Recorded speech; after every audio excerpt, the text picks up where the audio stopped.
I never thought my life would take root in Italy. 10 years ago when I left Boston behind, I thought I was following love into something new, something exciting. My brother Christian used to joke that I was trading clam chowder for Chianti, snow for sunshine. And in some ways he was right. Life here offered a certain romanticism, winding streets, slow dinners, the kind of beauty that seems suspended in time. I came for a man, of course. Isn't that how these stories always start? He was younger than me. 10 years to be exact.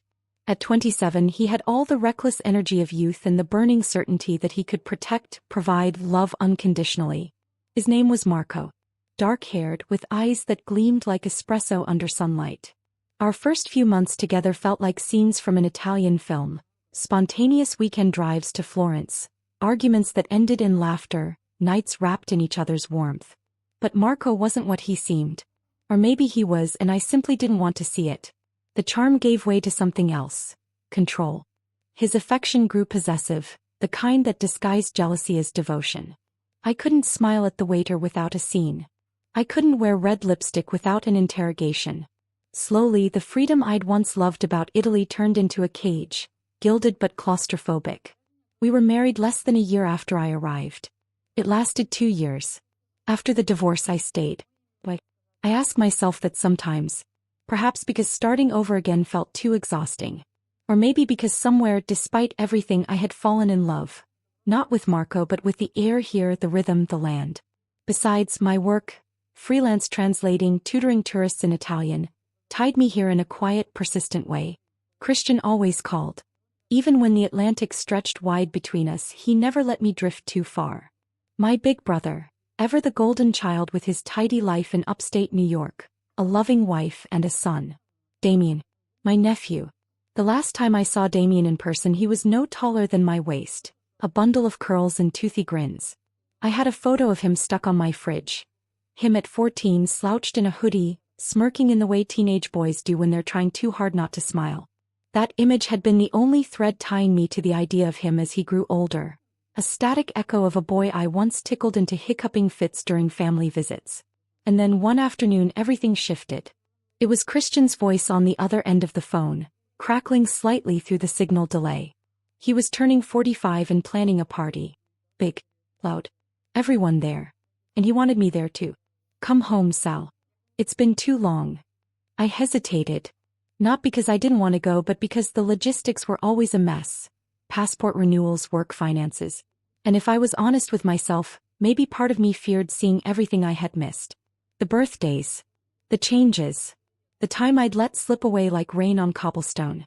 Still, something in his voice made me promise to try. A week later I called him back. My fingers trembled slightly as I held the phone to my ear. It worked out, I said. I'm coming. His joy was immediate. I could hear him turning to someone nearby, sharing the news. A second voice broke through, deeper, youthful, familiar in a way I couldn't place at first. Aunt Sally, he asked. I laughed. Yes, I answered. The one from the photo. The one you saw when you were little. I didn't think you were real, he replied. There was a smile in his voice. A warmth bloomed in my chest, slow and strange. In the days that followed I packed with a quiet sense of wonder. My suitcase filled quickly. Silk scarves, my favorite dress, shoes that clicked with confidence. I boarded the plane with my heart pounding against my ribs like it was trying to tell me something. I chalked it up to nerves, to excitement. But deep down I knew. Something was waiting for me in America. Not something. Someone. The plane touched down with a soft jolt, the kind that rattled the breath in my chest. I leaned toward the window, watching as the familiar sprawl of the airport unfurled beneath me. America. Home, but not quite. Not anymore. I hadn't stepped on this soil in over a decade, yet everything felt strangely unchanged. The hum of announcements, the scent of coffee, that American crispness in the air. When I stepped out into the arrivals hall, my eyes darted through the crowd, searching for a face I hadn't seen in 10 years and one I hadn't seen in 20. Christian found me first. His voice called out my name, Sally. And I turned, instantly recognizing the man my brother had become. Still tall, still broad-shouldered, his hair now peppered with gray at the temples. We hugged tightly, like siblings who'd stretched a thread across an ocean and now finally got to pull it taut. And then I saw him. Damien. He stood just behind his father, arms crossed casually over his chest, watching with a smile tugging the corner of his lips. I could feel my pulse in my throat. He was tall, taller than Christian, and his presence was grounding. There was a calm masculine solidity to him. His skin was sun-kissed, his jawline sharp beneath a neatly trimmed beard, and his dark eyes flicked up to meet mine with curiosity and something unreadable. "Wow," he said, stepping forward. "You're not what I expected." I laughed, trying to hide the fluster. "Is that a good thing or a bad thing?" He tilted his head, considering. "You look younger than I thought you would." I reached for a hug before I could think better of it. And when I did, when my arms wrapped around his broad shoulders, something inside me fluttered in the way I hadn't felt in years. He smelled like clean citrus and something earthy. And when his arms encircled me, firm and warm, it was like my breath hitched. "Damien," I whispered, pulling back just slightly. "You've grown into a man." He smiled, wide and warm, revealing that dimple I remembered from the photo on my fridge. "And you look nothing like an ant." The words were playful, teasing, but they landed somewhere in my chest with a thud. I brushed it off with a laugh, pretending I didn't feel the heat rising up my neck. The drive back was full of light conversation, stories about the town, updates on the family, a shared playlist that bounced between old rock and modern jazz. Damien drove while Christian sat in the passenger seat, and I watched him through the rearview mirror, quietly noting the way he navigated the road, confident and composed. At the house, Lisa greeted me with open arms, my sister-in-law still glowing in that soft maternal way. She ushered me in, handed me a glass of wine, and settled me on the couch like royalty. Christian disappeared into the kitchen, already fussing with appetizers and drinks for the upcoming party, while Lisa caught me up on the past few years. "And Damien?" He hovered.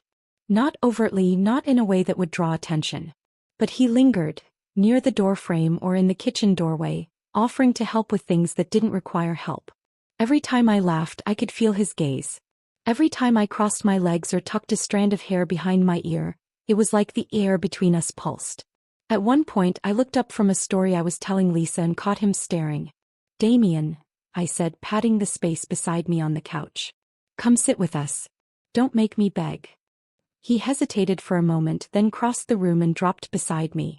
He smelled like cologne and something warm and familiar. Too familiar. "You're so handsome," I said, too casually, too lightly. "Tell me how you're doing. What are you studying? What keeps your days full?" He looked down for a moment, cheeks flushing ever so slightly. "Business and design. I want to open a studio. Maybe furniture. Something with my hands." I smiled. "That's beautiful." He looked up then, eyes catching mine. And something flickered. A spark. A pause in time. We both felt it. I turned back to Lisa before the silence could become too thick. 2 days later, the house buzzed with the energy of celebration. Laughter, clinking glasses, music from the backyard speakers. Christian's 45th birthday was in full swing. Friends from work, neighbors, relatives, old colleagues. I wore a black dress that hugged me in all the right places, elegant but daring, my hair loose, my heels just high enough to make me feel the confidence I hadn't worn in a while. Damien's eyes never left me. Not for a second. He watched me as I moved from group to group, accepting compliments, sipping wine, tossing my head back in laughter. And I felt it, the weight of his gaze, the way it roamed, not with boyish awe, but with the slow, simmering attention of a man who saw everything. Later that night, when the crowd had thinned and the mood turned mellow, I sat on a bar stool near the kitchen counter, sipping my third glass of wine. Christian was across the room chatting with someone when Damien slid behind me, his breath brushing my ear. "Wanna go for a walk? Some fresh air." I turned, startled by the closeness of his voice, by the way it made my skin prickle. "Just a walk." I teased, "have to buy myself time." He smiled. "Scout's honor." I rose from the stool, brushing my fingers along the hem of my dress. "Lead the way." As we stepped into the evening, cool air wrapped around us. Damien stayed close, his eyes flickering down, once, twice, toward the neckline of my dress. I caught him each time, and he didn't pretend otherwise. And that warmth from before? It was aflame now. Burning slow. Waiting. The night air was velvet soft, cool against my bare arms. The world had quieted. Only the hum of crickets and distant music from the backyard remained as Damien and I strolled down the garden path. A half-moon hung overhead, casting its pale glow on the damp grass, and our shadows danced beside us like conspirators. We walked in silence at first, shoulders almost brushing. I was painfully aware of how close he was, how the warmth of him seeped into me with every step. I glanced sideways, his hands tucked in his pockets, his gaze on the sky, but I could feel it, the way his attention kept slipping back to me. Or rather, to the curve of my neckline. Every time I caught his eyes dipping, he looked away too late. The damage was done. The tension was undeniable. "Damien," I said finally, my voice just above a whisper. He stopped, turning to face me. His expression was unreadable. I didn't plan what came next. The words left me before I could measure them. "Do you like me? Is that it?" His brows rose, startled, but he didn't deny it. His eyes searched mine for a long, still moment and then dropped to my lips. I saw the flutter of breath in his chest, the way his throat worked as he swallowed. "I notice it," I continued softly. "I feel it when you're near." He didn't speak, not at first. He just stared at me like I was a question he'd never dared ask aloud. I could feel the tremble of something on the edge, anticipation, hesitation, desire. Finally he exhaled. "I do," he murmured, voice tight. "I didn't mean to, but I do." Something in me cracked open. I leaned in before I could stop myself, and he didn't flinch. Our lips met in a kiss that was feather-light but electric, filled with all the tension that had been building from the moment we locked eyes in the airport. When I pulled away, the world felt different. Like I had stepped through a doorway I couldn't return from. "You won't tell your father what we did," I said quietly. He grinned, a boyish, lopsided grin that made my stomach flip. "Only if that kiss happens again," he whispered as if teasing, but there was something else in his voice, something daring. I laughed despite myself, swatting his arm lightly. But the kiss lingered between us, like a shared secret crackling in the night. In the days that followed, I couldn't sleep. I'd lie awake in the guest room, the kiss replaying again and again, tinged with guilt and something far more dangerous, yearning. One morning, after a walk by myself through the town, I sent him a message. "I don't know what you've done to me. So young, so inexperienced, and yet, I can't leave. I'm staying." His reply came just a few minutes later. "Then don't leave. Stay. I just need a week in Italy. To close things out. I want to go home, pack up, get my documents. Will you come with me?" There was a pause. And then, "Yes, come." When we boarded the plane to Rome, I told myself we were being careful. We weren't. From the moment we stepped into my old flat, something shifted. The old walls knew me. But they didn't know him.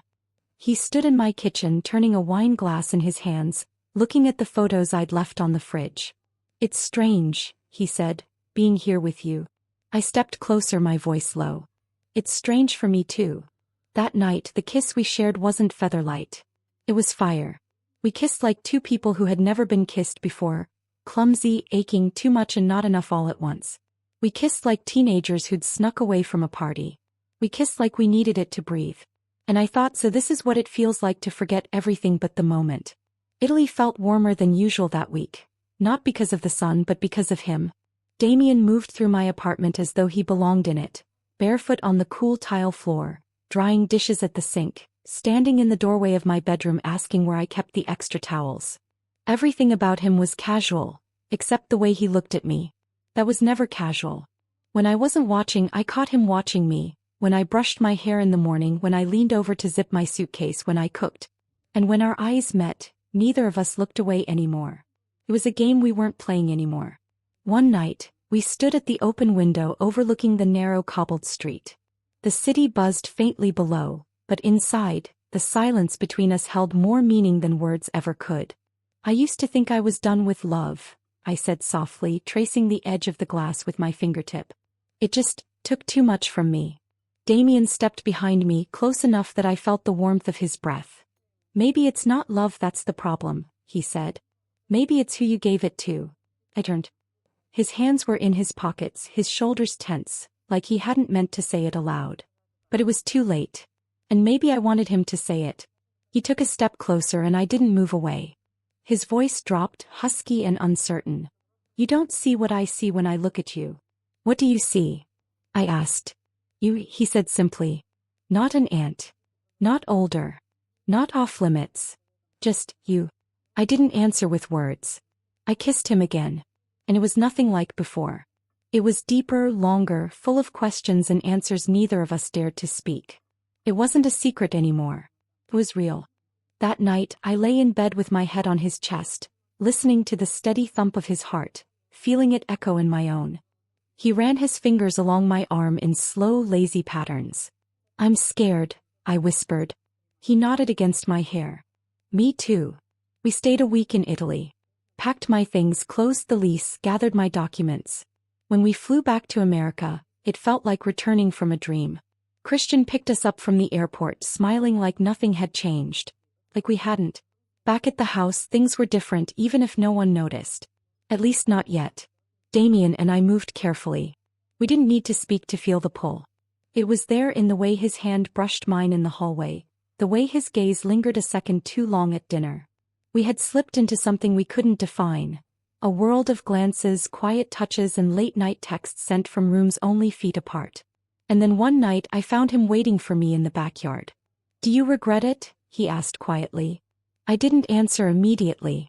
I stepped closer until I could see the worry in his eyes, the vulnerability. "No," I said. "I regret waiting this long to feel alive again." His breath hitched. "I don't know what comes next," he said. "We don't have to," I replied. "Let's just be. For now." And in the hush of that summer night with the stars spinning above us, I kissed him again. Not like a secret, not like a mistake, but like a promise.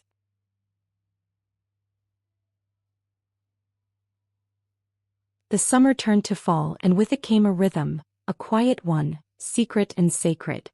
Damien and I existed in a delicate in-between, never too close in daylight, never too distant in the dark. We shared stolen moments, whispered goodnights, glances that said more than words could. In public I was still Aunt Sally. In private I was just Sally and he just Damien. Two people who had stepped outside the bounds of what was expected, what was normal, and found something real on the other side. We became good at hiding. Or so we thought. Until one morning I found Lisa waiting for me in the kitchen, hands wrapped around a coffee mug, gaze steady. "I know," she said simply without preamble. I froze. The room spun. My lips parted, 100 explanations and apologies rushing to the surface. But she lifted her hand before I could speak. "I've seen the way he looks at you," she said gently. "And the way you look back." I didn't answer. She took a sip of her coffee, then met my eyes again.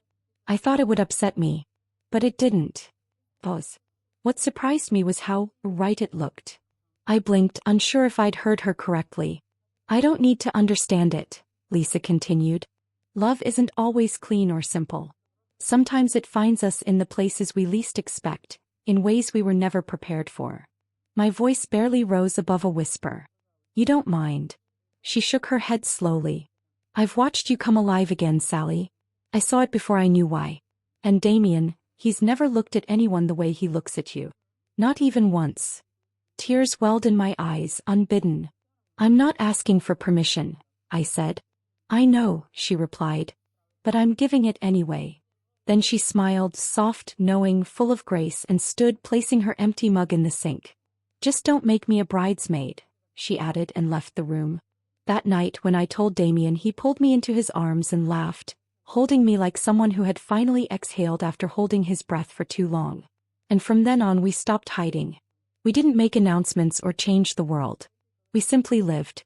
And in the quiet moments, the soft glances across the dinner table, the lazy Sunday mornings, and the way our hands found each other without searching, we stayed. Not perfectly, but truly. And love, our love, continued. Unapologetically.